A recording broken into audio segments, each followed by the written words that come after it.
یہ سلطنت عشق ہے، خوددار ملیں گے، سلمان و ابو ذر سے وفادار ملیں گے،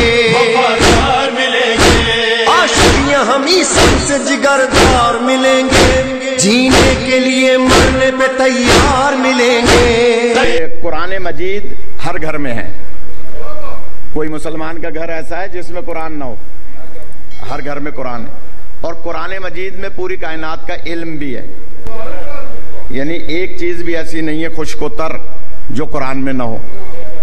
قرآن مجید ہر گھر میں ہے اور قرآن مجید میں پوری کائنات کا علم ہے۔ پھر یہ 73 فرقے کیوں ہیں؟ بھائی پوری کائنات کا علم قرآن مجید میں اور قرآن مجید ہر گھر میں موجود ہے، یعنی کوئی گھر ایسا نہیں ہے جس میں قرآن مجید نہ ہو، اور پوری کائنات کا علم قرآن مجید میں ہے۔ پھر اختلاف کیوں ہے؟ امت واحدہ کیوں نہیں ہے؟ یہ جو عامر لیاقت کا پروگرام تھا نا، عالم آن لائن، مشرف کے دور میں جیو میں جو آتا تھا، یہ شروع مجھ سے ہوا تھا، سب سے پہلا پروگرام میرا تھا، اور اس میں 250-300 پروگرام ہم نے کیے۔ اب میں امریکہ کینیڈا چلا جاتا ہوں، ٹی وی میں نہیں آتا اس لیے کہ باہر رہتا ہوں، تو میں جملہ کہہ رہا ہوں، اس میں بھی ایک سوال آیا تھا کہ یہ پوری امت مسلمہ امت واحدہ کیوں نہیں ہے؟ کوئی سینے پہ ہاتھ باندھ رہا ہے، کوئی پیٹ پہ ہاتھ باندھ رہا ہے، کوئی زیر ناف ہاتھ باندھ رہا ہے، کوئی ہاتھ کھول رہا ہے۔ رسول پاک نے تو کم سے کم 23 سال میں روزانہ 5 نمازیں پڑھائی نا، تو یہ مسلمانوں میں اختلاف کیوں ہے؟ اس کی وجہ بتا رہا ہوں اگر توجہ ہے۔ قرآن مجید ہر گھر میں ہے، قرآن مجید میں پوری کائنات کا علم بھی ہے، پھر 73 فرقے کیوں ہیں؟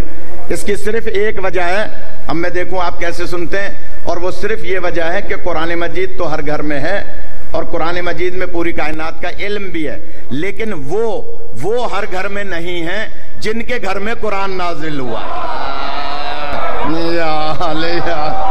پہنچ گیا جو پہنچ گیا، خدا آپ کو سلام، خدا آپ کو سلامت رکھے۔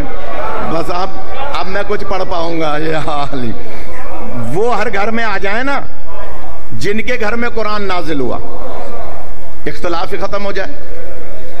مسلمانوں کی سب سے بڑی کمزوری یہ ہے کہ انہوں نے قرآن مجید ان سے لیا جو ماضی میں 40 سال بتوں کی پوجا کرتے تھے۔ خدا آپ کو سلامت ہے۔ اگر مسلمان قرآن ان سے لیتے نا جن کے گھر میں نازل ہوا، امت واحدہ ہوتی، کوئی اختلاف ہی نہ ہوتا۔ ابھی قبلہ کعبہ ریاض حسین رضوی صاحب خدا انہیں صحت عطا فرمائے، وہ صحابہ کرام رضوان اللہ علیہم اجمعین کے حوالے سے ایک بات کر رہے تھے، میں پوری تقریر انہی کی تقریر پہ کروں گا، وہ کیجئے گا۔ تو صحابہ کرام رضوان اللہ علیہم اجمعین کے حوالے سے گفتگو فرما رہے تھے کہ ہم پہ الزام لگتا ہے کہ ہم صحابہ کو نہیں مانتے، تو میں آپ کی خدمت میں عرض کروں گا کہ صحابہ کرام رضوان اللہ علیہم اجمعین کی حد ہے نبی پاک کے دروازے کے باہر تک، یعنی جو پہنچ جائے وہ پہنچ۔ خدا آپ کو سلامت رکھے، خدا آپ کو زندگی عطا فرمائے۔ صحابہ کی حد ہے سرکار کے دروازے کے باہر تک۔ قرآن میں منع ہے کہ نبی کے دروازے کی جھریوں سے جھانک کر مت دیکھو، خدا آپ کو سلامت رکھے۔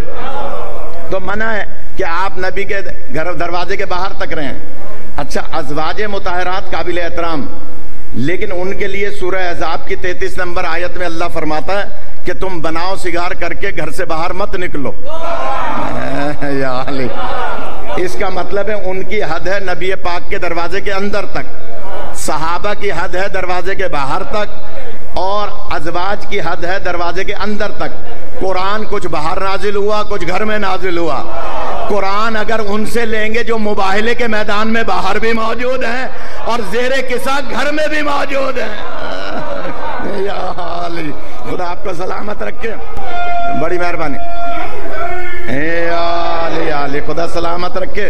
میرے لیے سعادت ہے کہ اس مقدس بارگاہ میں کچھ گزارشات عرض کرنے کی گویا شرف حاصل ہو رہا ہے کہ جناب قرآن مجید کچھ گھر کے باہر نازل ہوا، کچھ گھر کے اندر نازل ہوا۔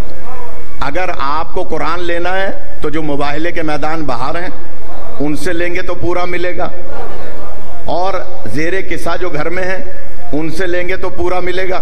اب ایک جملہ کہہ دوں, یہ جو نعرہ لگا رہے تھے جو حضرات, خاص طور پہ ان دونوں بزرگوں کی بارگاہ میں جملہ کہوں گا.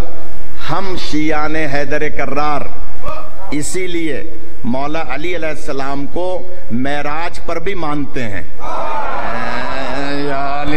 میں نے بہت بڑی بات کہہ رہا ہوں, اگر پہنچ جائے تو یہ ہر ایک کو حضور ہضم نہیں ہوگی بات جو میں کہنے جا رہا ہوں. ہم مولا علی علیہ السلام کو معراج پہ بھی مانتے ہیں. آپ کہیں جناب کیسے مانتے ہیں؟ تو یہ نوجوان جو میرے سیدھے ہاتھ کی طرف بیٹھے ہیں ان سے خاص میں چاہوں گا کہ توجہ فرمائیں. کیوں مانتے ہیں, کیسے مانتے ہیں؟ اس لیے کہ قرآن معراج پہ بھی نازل ہوا تھا. غور نہیں فرما رہے بھائی, گھر سے باہر بھی نازل ہوا, گھر کے اندر بھی نازل ہوا, اور معراج پہ بھی نازل ہوا. قرآن معراج پہ بھی نازل ہوا ہے. نازل تو رسول پر ہوگا, تصدیق کون کرے گا؟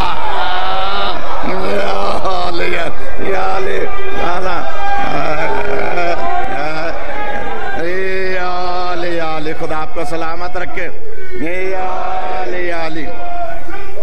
اللہم صلی علی محمد.